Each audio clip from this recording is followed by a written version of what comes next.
Channel को subscribe करें और वीडियो को लाइक करें। ज्यादा से ज्यादा लोगों तक वीडियो को शेयर करें। धन्यवाद। सरकार को समय रहते हुए अगर इस मांगों पर यदि विचार नहीं करती है तो वैसी स्थिति में हमारा बिहार इकाई जो है चुप नहीं बैठेंगे। वार्ड सचिव के साथ हम लोग लड़के हक दिलाएंगे, यही हमारा मुख्य बिंदु है। मेरा नाम हरिदेव ठाकुर, बिहार राज्य परिषद, बिहार राज्य कमेटी एटक सचिव, मेरा नाम हुआ हरिदेव ठाकुर, यही है। एटक शुरू से ही वार्ड सचिवों के साथ है, शुरू से जी हाँ। आगे जो लड़ाई होगी उसमें भी आप लोग साथ रहिएगा? बिल्कुल रहेंगे उनके साथ। शुरू से ही हम लोग मार्गदर्शन देते रहे हैं, भले ही वो कहीं कहीं दूसरे के प्रभाव में चले गए, लेकिन वो क्षणिक समय के लिए गए।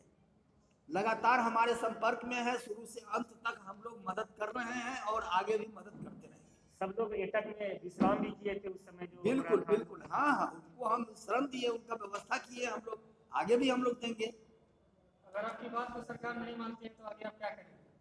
और कड़ी लड़ाई हम लोग लड़ने के लिए तैयार होंगे। यहाँ तक कि जो हमारा अखिल भारतीय ट्रेड यूनियन एटक से संबंधित जितनी यूनियन है, चाहे वो बैतराज कंपनी हो, चाहे बैंक एम्प्लॉय हो, चाहे संगठित क्षेत्र असंगठित क्षेत्र, वह तमाम लोगों को उतारेंगे इनके समर्थन में। चलिए राजनंदन जी, ये बताइए आज पीसी कर रहे, इसका मुख्य उद्देश्य क्या है? देखिए, सबसे पहले जो भी आपके चैनल से जो भी देख रहे हैं उनको बहुत बहुत धन्यवाद। मैं आज जो पीसी कर रहा हूँ, पीसी का मुख्य उद्देश्य यह है कि शुरू से आप पिछले शीतकालीन सत्र से ही आप हमारी मीडिया खबर को कवरेज कर रहे हैं।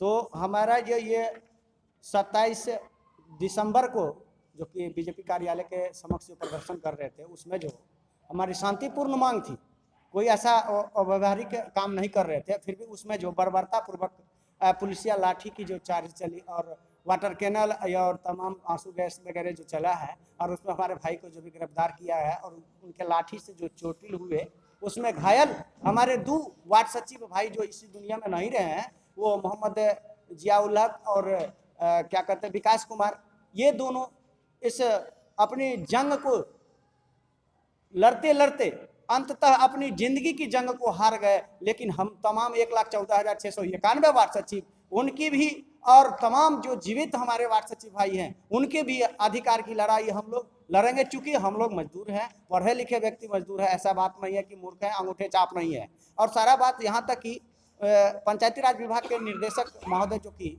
डॉक्टर रंजीत कुमार जी है, उनका मैं 23 तारीख के जो कि पिछले 23 दिसंबर को हमने लेटर दिया, उनका जवाब भी मांगे हैं बेजाब्ते। कल ये देखिए, इसको देख लिया जाए, रिसीव करवाया है और ये उनको निर्देशक को दिए हैं। उसके बाद ये प्रतिलिपि में मंत्री जी को भी दिए हैं। उसके बाद ये प्रधान सचिव जो है, इनका जो ये सब तमाम जगह हम दिया और रिसीविंग करवाए बाजाबता ऑफलाइन और जो ईमेल पर, ये सारा विधि व्यवस्था से हम वहाँ तक दिए।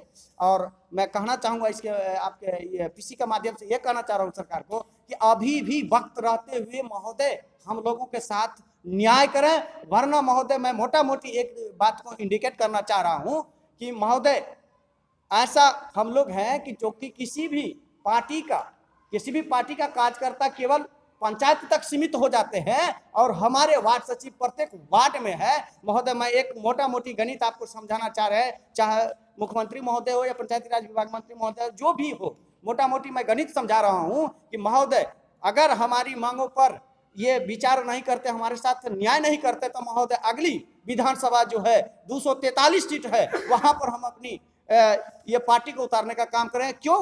क्योंकि अगर आपको हम लोग जीत नहीं सकते थे, लेकिन बाकी हारने तक आपको वैसी स्थिति कर देंगे जैसा कि आप सरकार बनाना असंभव समझे। क्योंकि इसलिए मैं कह रहा हूं कि एक वार्ड सचिव कम से कम 10 वोट अगर काटेगा तो गणित लगा लीजिए महोदय आपका क्या हाल होगा।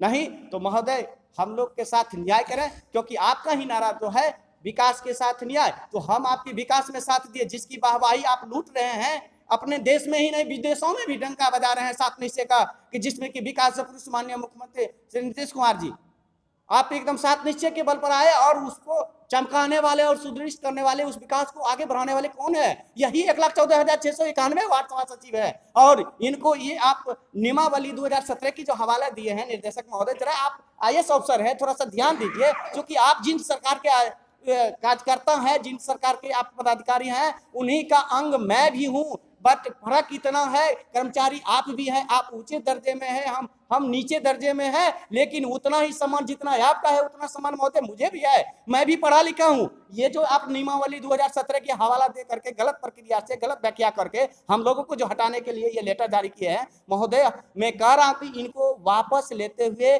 पुनः 1,14,691 वार्ड सचिवों को उन्हीं पदों पर स्थापित करने का लेटर जारी किया जाए और बिना शर्त हमारे वार्ड सचिव पर जितने भी मुकदमा है उनको रिहा किया जाए और हमारे 2 वार्ड सचिव भाई जो इस दुनिया से चले गए हैं उनके 10-10 लाख कम से कम मुआवजा दिया जाए और उनकी सरकारी नौकरी दिया जाए।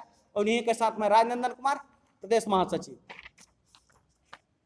21 तारीख तक अल्टीमेटम दिया गया है कामदेव जी के बाद, क्या कामदेव जी जो आंदोलन करेंगे उसमें आप लोगों का समर्थन रहेगा? जी बिल्कुल। देखिए, एक बात मैं बता देता हूँ, जब पंचायती राज विभाग मंत्री जी हो या मुख्यमंत्री जी हो, उनके साथ कई ऐसे नाम मंत्री हैं, क्या सब एक साथ समय आता है तो एक साथ भी होता है?